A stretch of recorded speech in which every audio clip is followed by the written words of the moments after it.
En el corazón de Guadalajara existe un laberinto que nadie debería encontrar.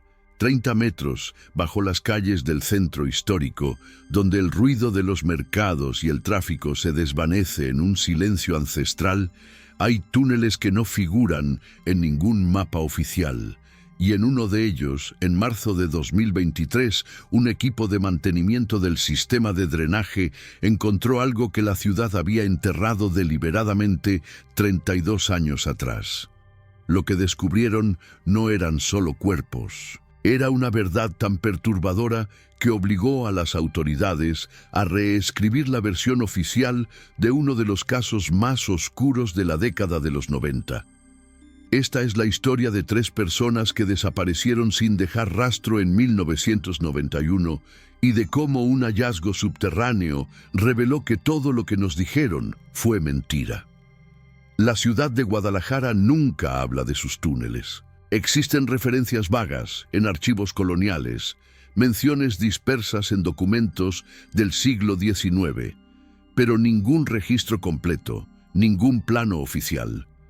Los ancianos del barrio de Analco cuentan que bajo sus casas corren pasadizos construidos durante la época virreinal, rutas de escape para sacerdotes durante las persecuciones religiosas, caminos secretos para contrabandistas y revolucionarios. Pero la ciudad moderna prefiere ignorar lo que yace bajo el asfalto. Prefiere olvidar.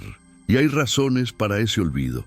La historia oficial comienza el 23 de octubre de 1991. Esa noche, 3 investigadores del Instituto de Estudios Históricos de Jalisco salieron de su oficina en la calle Pedro Moreno y nunca regresaron a casa. Sus nombres eran Dr. Marcos Villareal, de 47 años, experto en arquitectura colonial; Laura Sandoval, de 34 años, historiadora especializada en documentos del virreinato; y Roberto Gamboa, de 38 años, arqueólogo urbano con obsesión particular por las estructuras subterráneas de la ciudad. Los 3 trabajaban en un proyecto catalogado como confidencial por el gobierno estatal. Un proyecto que, según los registros oficiales, nunca existió. Esa tarde de octubre había sido inusualmente calurosa para la temporada. El cielo sobre Guadalajara mostraba ese tono anaranjado que precede a las tormentas de otoño, pero la lluvia nunca llegó.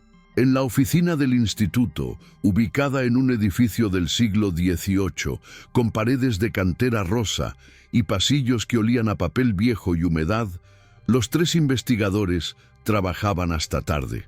Según el testimonio del guardia de seguridad, Esteban Mora, los vio salir juntos aproximadamente a las 9:40 de la noche. Llevaban mochilas, linternas y lo que parecía ser equipo de medición. El doctor Villareal le dijo algo que Esteban recordaría con precisión escalofriante durante las 3 décadas siguientes. Si no regresamos mañana, no vayan a buscarnos. No sabrán dónde mirar. El guardia pensó que era una broma. Los investigadores solían hacer comentarios dramáticos sobre su trabajo. Pero cuando pasaron 48 horas sin que ninguno de los 3 diera señales de vida, cuando sus familias presentaron denuncias y la policía comenzó a hacer preguntas, aquellas palabras cobraron un peso distinto. La investigación policial fue, en el mejor de los casos, superficial. En el peor, deliberadamente incompetente. Los detectives asignados al caso revisaron las casas de los desaparecidos, interrogaron a colegas y familiares, pero nunca profundizaron en el proyecto en el que trabajaban. Cuando preguntaron por los archivos confidenciales del instituto, les dijeron que esos documentos estaban clasificados por órdenes gubernamentales. Caso cerrado. La versión que se vendió a la prensa fue conveniente y triste. 3 académicos obsesionados con su trabajo probablemente sufrieron un accidente mientras exploraban alguna estructura colonial abandonada. Quizás cayeron en un pozo seco, quizás quedaron atrapados en el colapso de algún edificio en ruinas. La ciudad está llena de peligros para quienes buscan el pasado sin precaución. Las familias, destrozadas y sin respuestas, organizaron funerales simbólicos. Se erigieron placas conmemorativas. El caso se archivó oficialmente en 1994 como desaparición por causas accidentales indeterminadas. Y Guadalajara siguió creciendo, construyendo sobre sus secretos, pavimentando sobre su pasado. Pero hubo quienes no olvidaron. La hija del doctor Villareal, Patricia, tenía 19 años cuando su padre desapareció. Dedicó las siguientes 3 décadas a buscar respuestas, a recopilar cada documento, cada testimonio, cada rumor sobre lo que realmente investigaban aquellos 3 académicos. Y lo que descubrió fue un patrón inquietante. Entre 1987 y 1991, al menos 7 personas vinculadas a investigaciones históricas sobre las estructuras subterráneas de Guadalajara habían desaparecido o muerto en circunstancias extrañas.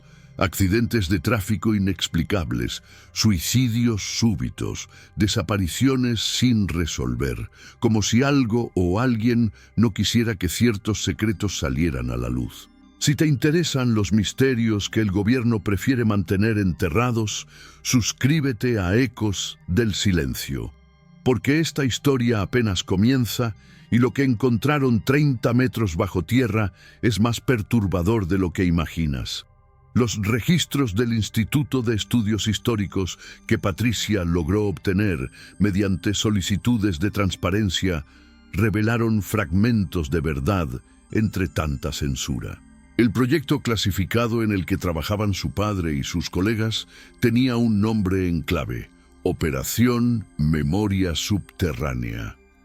El objetivo oficial era mapear y documentar las estructuras coloniales bajo el centro histórico de Guadalajara para prevenir colapsos urbanos.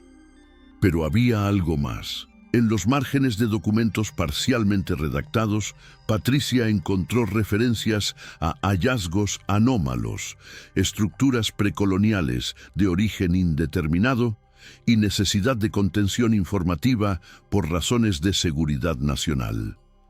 ¿Qué habían encontrado que ameritaba tal nivel de secreto? La respuesta estaba enterrada, literalmente, y permanecería así durante 32 años, hasta que el agua comenzara a filtrarse. Para entender lo que sucedió en octubre de 1991, hay que conocer lo que yace bajo Guadalajara. La ciudad fue fundada en 1542 sobre un valle atravesado por ríos y arroyos. Durante siglos, los colonizadores construyeron túneles para desviar agua, crear sistemas de drenaje, conectar edificios importantes, pero algunos de esos túneles son anteriormente más antiguos, mucho más antiguos. Los pueblos originarios que habitaban la región antes de la llegada española ya conocían cavernas naturales y pasadizos subterráneos que usaban con propósitos ceremoniales. Cuando los españoles llegaron, muchos de esos espacios fueron sellados, destruidos o simplemente olvidados. Pero no desaparecieron. El doctor Marcos Villareal era un hombre meticuloso, casi obsesivo. Sus colegas en el instituto lo describían como alguien incapaz de dejar una pregunta sin respuesta. Alto, de complexión delgada, siempre vestido con sacos de tweed, incluso en el calor tapatío. Tenía la costumbre de tomar notas compulsivamente en libretas de pasta dura que nunca dejaba de su lado. Su especialidad era la arquitectura religiosa colonial, pero en los últimos 2 años de su vida había desarrollado un interés particular por las inconsistencias en los planos oficiales de la ciudad. Discrepancias entre lo que mostraban los mapas antiguos y lo que existía en la superficie. Edificios que, según los documentos, deberían estar ahí, pero no estaban. Espacios vacíos en los planos donde debería haber construcciones, como si alguien hubiera borrado deliberadamente secciones enteras de la memoria arquitectónica de Guadalajara. Laura Sandoval era diferente, extrovertida, apasionada, con esa energía contagiosa de quien ama genuinamente su trabajo. Especialista en documentos del período virreinal, pasaba semanas enteras en archivos polvorientos descifrando manuscritos del siglo XVII. Tenía un don para encontrar conexiones donde otros veían solo datos dispersos. Fue ella quien encontró las referencias críticas. En las actas del Cabildo de Guadalajara de 1623 descubrió menciones a túneles prohibidos que debían ser sellados por orden del obispo. En cartas privadas de autoridades coloniales halló advertencias sobre espacios impíos bajo la catedral que provocaban perturbaciones espirituales en quienes los visitaban. Laura creía que esas referencias no eran superstición, sino descripciones codificadas de algo real. Roberto Gamboa era el pragmático del grupo, arqueólogo de campo, acostumbrado a ensuciarse las manos, a bajar a pozos y a explorar ruinas. Había trabajado en excavaciones en Teotihuacán, en cenotes de Yucatán, en minas abandonadas de Guanajuato. No le asustaban los espacios cerrados ni la oscuridad. Lo que le fascinaba eran los misterios estructurales, las construcciones que desafiaban la lógica de su época, y en Guadalajara había encontrado varios. Durante sus exploraciones autorizadas del sistema de alcantarillado histórico, había documentado secciones de túneles construidos con técnicas que no correspondían al periodo colonial. Piedras cortadas con precisión que no utilizaban argamasa española, orientaciones arquitectónicas que seguían patrones astronómicos prehispánicos. Algo anterior a los españoles existía bajo la ciudad moderna. Los tres se habían conocido en 1989 durante un simposio sobre patrimonio histórico en la Universidad de Guadalajara. Descubrieron que sus investigaciones independientes apuntaban hacia la misma conclusión perturbadora.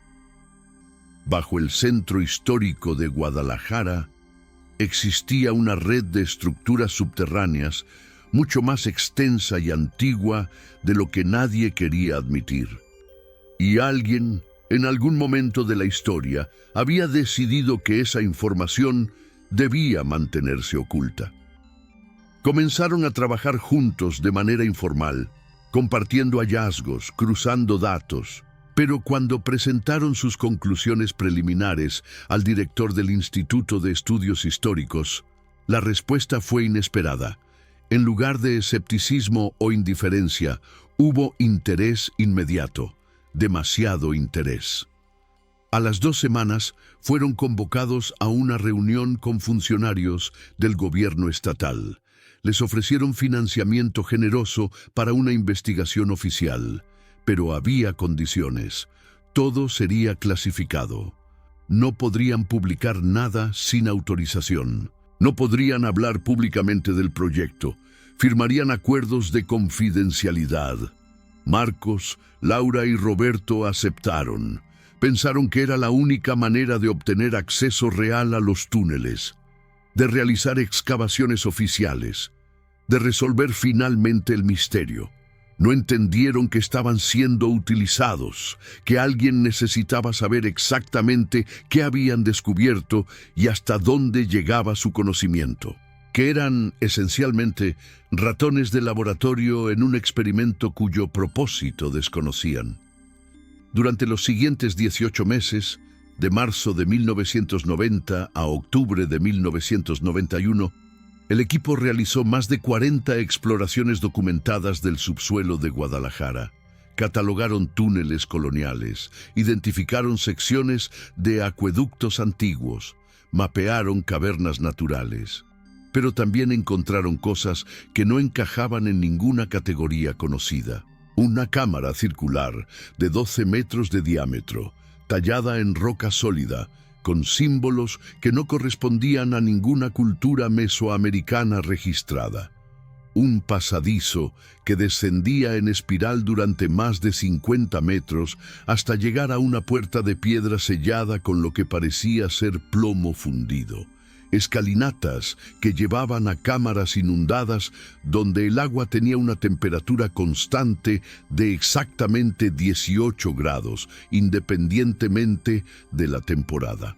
Las notas de Marcos se volvieron cada vez más crípticas. En una entrada de su diario personal de agosto de 1991 escribió: Laura tiene razón. Esto no es colonial, ni siquiera prehispánico en el sentido convencional. La antigüedad de algunas secciones podría medirse en milenios. ¿Quién construyó esto y por qué los españoles sellaron todo tan meticulosamente? En otra entrada de septiembre, Roberto encontró la entrada al sector 5. Las autoridades nos ordenaron no explorarlo. Dijeron que era peligroso, inestable. Pero vimos los planos. La inestabilidad es una excusa. Hay algo ahí que no quieren que veamos. El 21 de octubre de 1991, 2 días antes de su desaparición, Laura le envió una carta a su hermana en Ciudad de México. Una carta que solo se haría pública 30 años después, cuando Patricia Villarreal la localizó durante su investigación. En ella, Laura escribía: Si algo me pasa, quiero que sepas que fue porque nos acercamos demasiado. Encontramos el túnel principal, el que conecta todo, y dentro hay registros, documentos, evidencia de que esto ha estado oculto deliberadamente durante siglos. No puedo decir más por carta, pero te prometo que cuando terminemos la exploración de mañana, todo se sabrá. Vamos a cambiar la historia de esta ciudad. Esa exploración nunca se completó oficialmente, o al menos eso fue lo que dijeron. El 22 de octubre, según registros internos del instituto que Patricia obtuvo décadas después, Marcos solicitó formalmente acceso al sector 5 del sistema de túneles. Sector 5 era el nombre en clave para la zona bajo la Catedral de Guadalajara y el antiguo Palacio de Gobierno. La zona más antigua, más profunda, más restringida. La solicitud fue denegada.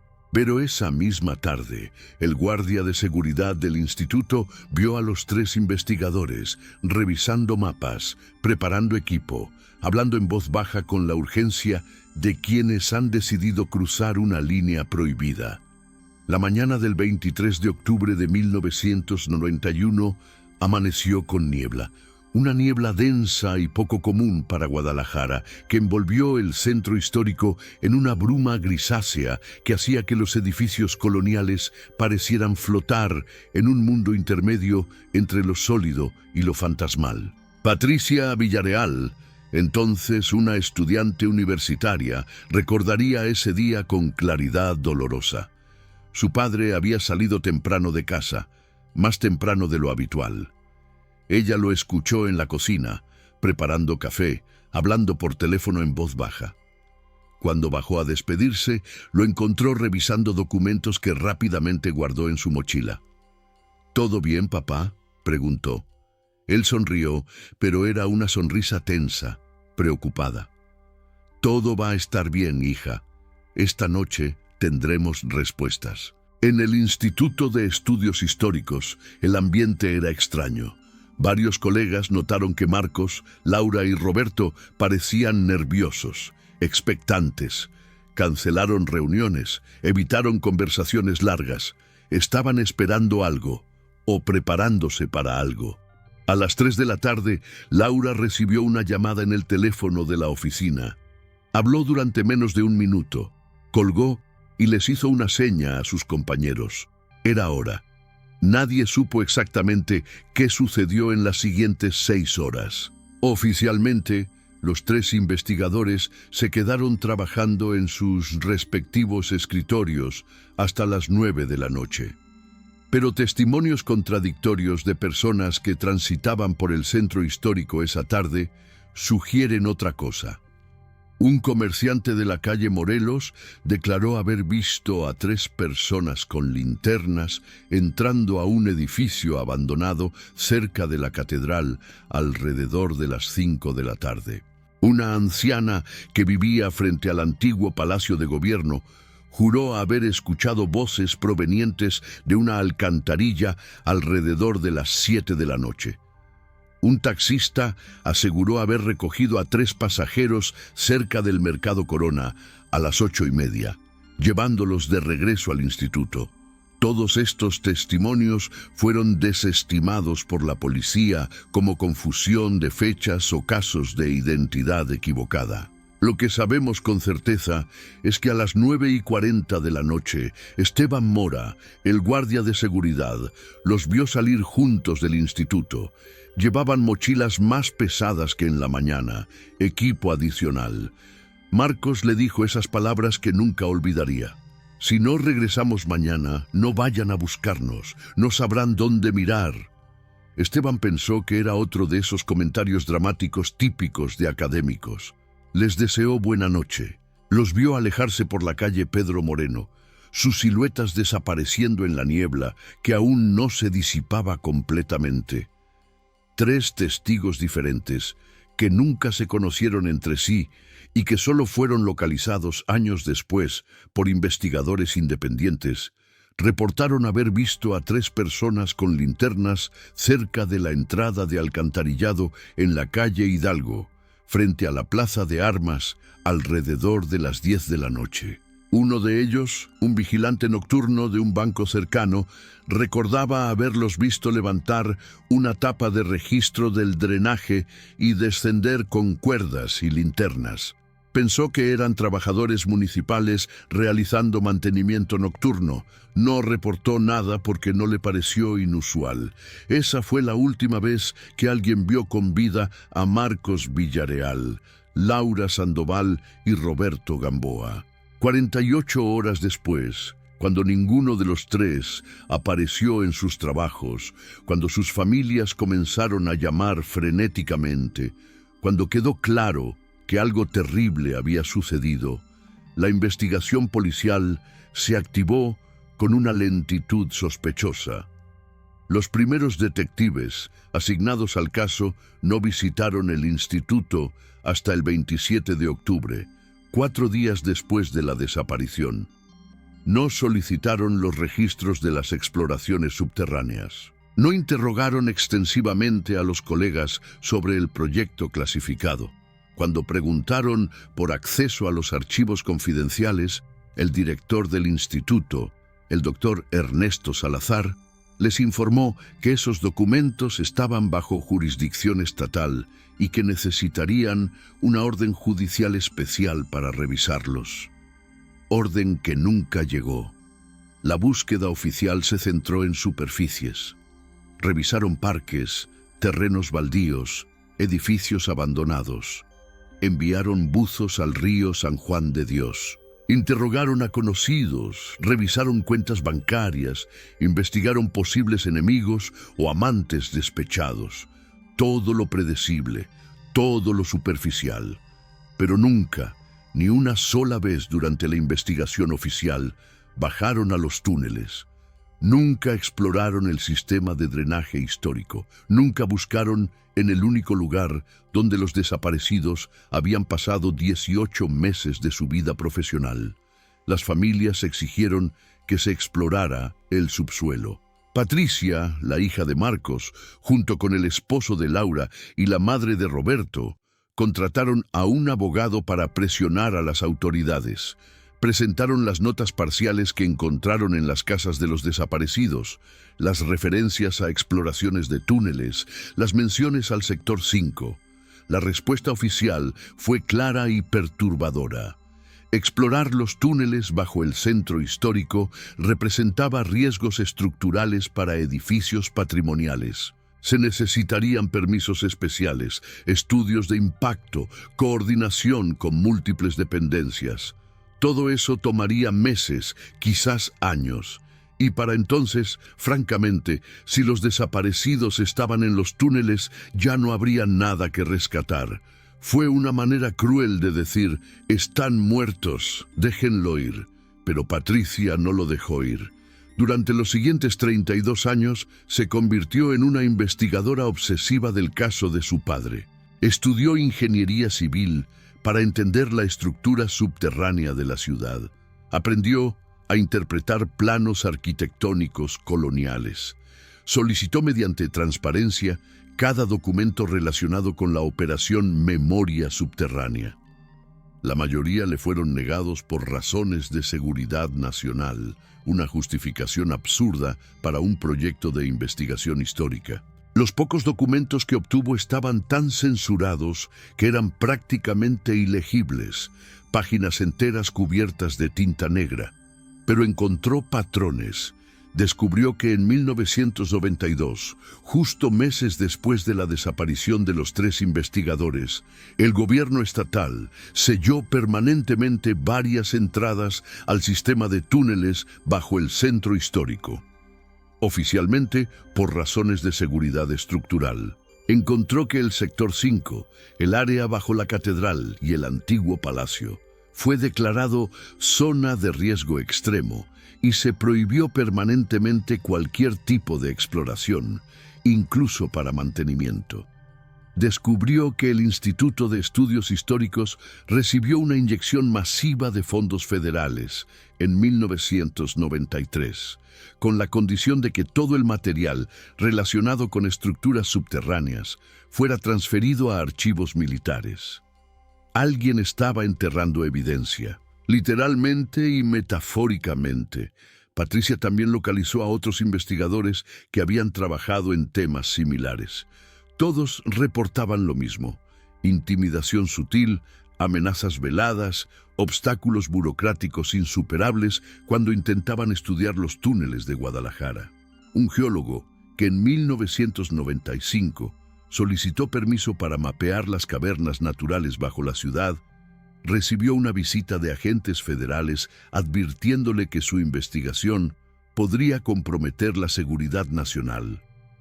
Un historiador que en 2003 intentó publicar un libro sobre la arquitectura subterránea colonial vio cómo su editorial cancelaba el contrato sin explicación después de que funcionarios anónimos expresaran preocupaciones.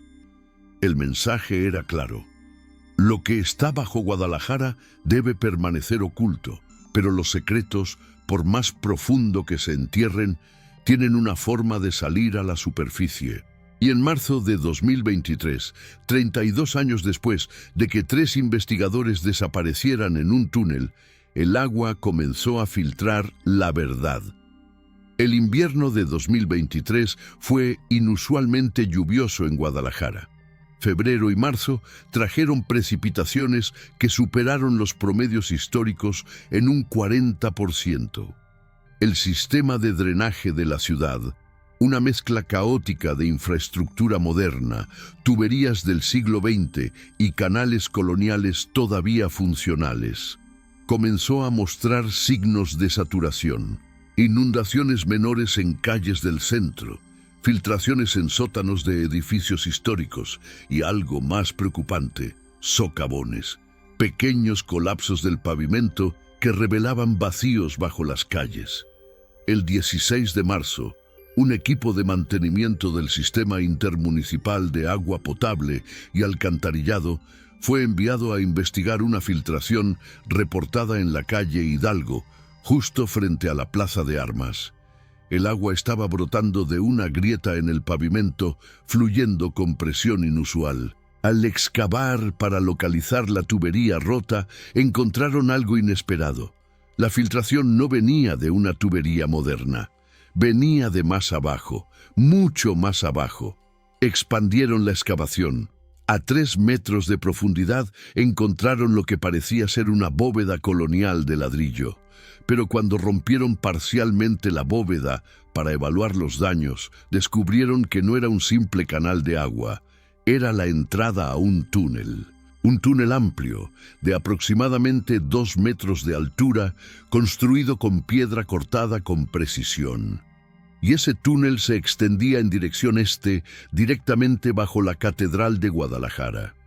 El supervisor del equipo, un ingeniero llamado Alberto Fuentes, reportó inmediatamente el hallazgo a sus superiores. Esperaba que le ordenaran sellar todo y reportarlo a Patrimonio Histórico. Pero la respuesta fue diferente. Le dijeron que esperara, que no tocara nada. que agentes federales estaban en camino. En menos de 3 horas, la excavación estaba rodeada por personal de seguridad. No policía municipal, no protección civil, agentes federales con identificaciones que no mostraban departamento específico. Alberto y su equipo fueron interrogados sobre qué habían visto exactamente. Les hicieron firmar acuerdos de confidencialidad. Les advirtieron que hablar públicamente sobre el hallazgo podría tener consecuencias legales graves. Pero Alberto, curioso por naturaleza y con 30 años de experiencia explorando el subsuelo de Guadalajara, había tomado fotos con su celular antes de que llegaran los agentes. Y esas fotos mostrarían algo que cambiaría todo, porque al fondo del túnel, parcialmente visible en la luz de las linternas del equipo, había algo que no debería estar ahí. Mochilas, equipo de exploración oxidado y huesos. La noticia se filtró, como siempre sucede. Para el 19 de marzo, periodistas locales estaban reportando que restos humanos de antigüedad indeterminada habían sido encontrados durante trabajos de mantenimiento en el centro histórico. Las autoridades emitieron comunicados vagos, confirmaban el hallazgo de material óseo, pero enfatizaban que probablemente se trataba de enterramientos coloniales o prehispánicos. La zona sería estudiada por antropólogos forenses. Todo muy rutinario, muy arqueológico, muy académico. Pero Patricia Villarreal vio las noticias. Y después de 32 años de buscar respuestas, después de 3 décadas de que las autoridades le dijeran que olvidara, que siguiera adelante, que su padre probablemente había muerto en un accidente irrelevante, algo en su interior le dijo que esto era diferente. Contrató a un abogado especializado en transparencia y derechos de víctimas. Exigió formalmente que se le permitiera estar presente durante el análisis forense. Presentó como evidencia todas las notas de su padre sobre exploraciones de túneles en esa área exacta. Argumentó que si había, aunque fuera una posibilidad mínima, de que esos restos estuvieran relacionados con los desaparecidos de 1991, ella tenía derecho a saberlo. Las autoridades intentaron rechazar la solicitud, pero Patricia había aprendido a pelear dentro del sistema. Involucró a medios de comunicación, contactó a organizaciones de derechos humanos, hizo ruido. Y cuando tienes a una hija buscando a su padre desaparecido durante 3 décadas, cuando hay cámaras y reporteros prestando atención, es difícil mantener los secretos enterrados. El análisis forense tomó 3 semanas. 3 semanas durante las cuales Patricia apenas durmió, durante las cuales toda su vida se redujo a esperar un teléfono que sonara con resultados. Y el 12 de abril de 2023, el teléfono sonó. Los restos pertenecían a 3 individuos, 2 hombres y una mujer. Las pruebas de ADN, comparadas con muestras familiares que Patricia había estado guardando durante años, confirmaron lo que ella ya sabía en su corazón. Eran ellos. Su padre, Laura, Roberto. 32 años después, los habían encontrado. Pero había más, mucho más. Junto a los cuerpos, los forenses recuperaron las mochilas que los investigadores llevaban esa noche de octubre de 1991. Mochilas que contenían equipo de exploración, linternas ya inservibles, cuerdas podridas por la humedad. Y algo más, libretas. Las libretas de pasta dura en las que Marcos tomaba notas compulsivas. Protegidas parcialmente por bolsas plásticas selladas que los 3 investigadores habían tenido la precaución de usar, las libretas estaban dañadas pero legibles. Y lo que contenían era explosivo. Marcos había documentado todo. La exploración no autorizada del sector 5. El descubrimiento de una cámara subterránea de dimensiones masivas, con inscripciones en las paredes que no correspondían a ninguna cultura conocida. El hallazgo de documentos coloniales sellados en contenedores de plomo, documentos que describían el sellado deliberado de estructuras demoníacas por orden del Santo Oficio de la Inquisición en 1625. Y algo más perturbador, referencias a un archivo prohibido que contenía registros de civilizaciones anteriores a cualquier cronología conocida en Mesoamérica. Pero la última entrada del diario era la más escalofriante. Fechada el 23 de octubre de 1991, aproximadamente a las 11 de la noche, escrita con letra temblorosa. Nos siguieron. No eran trabajadores del instituto. No sé quiénes son. Roberto dice que vio uniformes militares.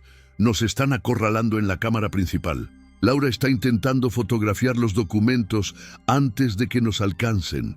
Si alguien encuentra esto, sepan que no fue un accidente. Sepan que lo que descubrimos aquí cambia todo. Y sepan que alguien mató para mantenerlo en secreto. La autopsia forense confirmó lo que las notas sugerían. Ninguno de los tres murió por causas naturales o accidentales.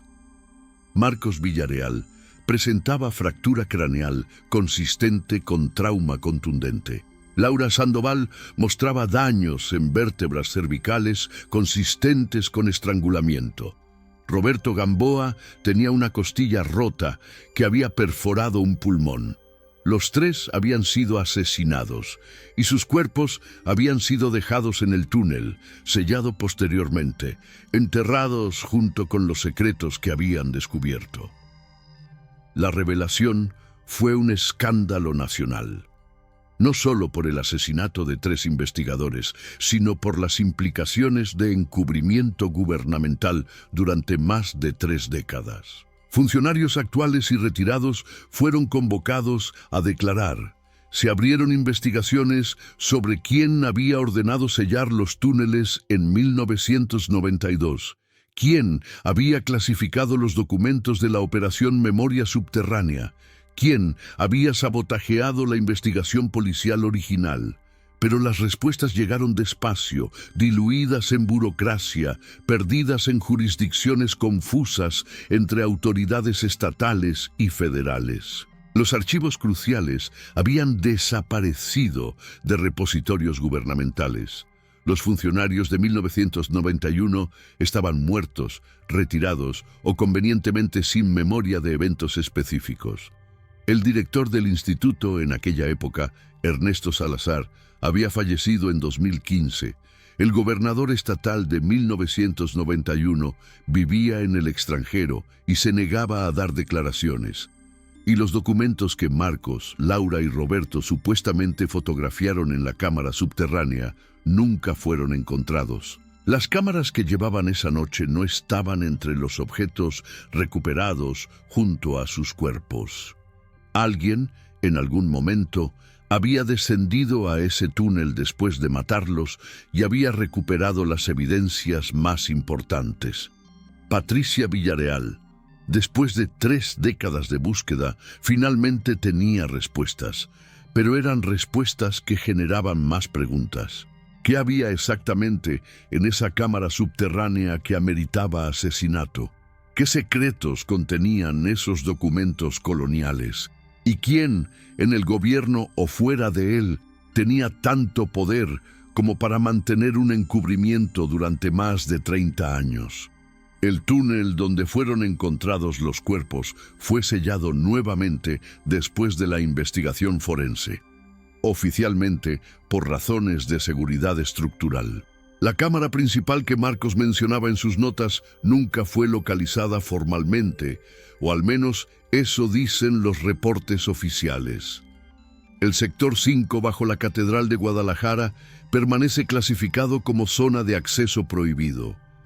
Hoy, si caminas por la calle Hidalgo frente a la Plaza de Armas, no verás nada que sugiera lo que yace bajo tus pies. El pavimento fue reparado. La vida continúa. Los turistas toman fotos de la catedral sin saber que 30 metros bajo sus pies hay túneles que guardan secretos que alguien consideró dignos de matar. Patricia visita el lugar cada 23 de octubre, lleva flores, habla con su padre en voz baja y se pregunta qué otras verdades permanecen enterradas bajo Guadalajara, qué otros investigadores desaparecieron buscando respuestas, qué otros secretos esperan en la oscuridad subterránea de una ciudad que prefiere olvidar su pasado. Porque lo que hallaron en ese túnel no solo cambió la versión oficial sobre 3 desapariciones, confirmó algo más oscuro, que hay fuerzas dispuestas a matar para mantener ciertas verdades enterradas, y que bajo nuestras ciudades, bajo nuestros pies, bajo la realidad que creemos conocer, existen capas de historia que nunca se nos permitirá ver. ¿Tú qué crees? ¿Fue un encubrimiento para proteger secretos arqueológicos? ¿O hay algo más, algo que justificaría décadas de silencio oficial? Si historias como esta te hacen cuestionar las versiones oficiales, suscríbete a Ecos del Silencio y activa las notificaciones, porque hay misterios enterrados en cada ciudad y algunos prefieren que nunca salgan a la luz.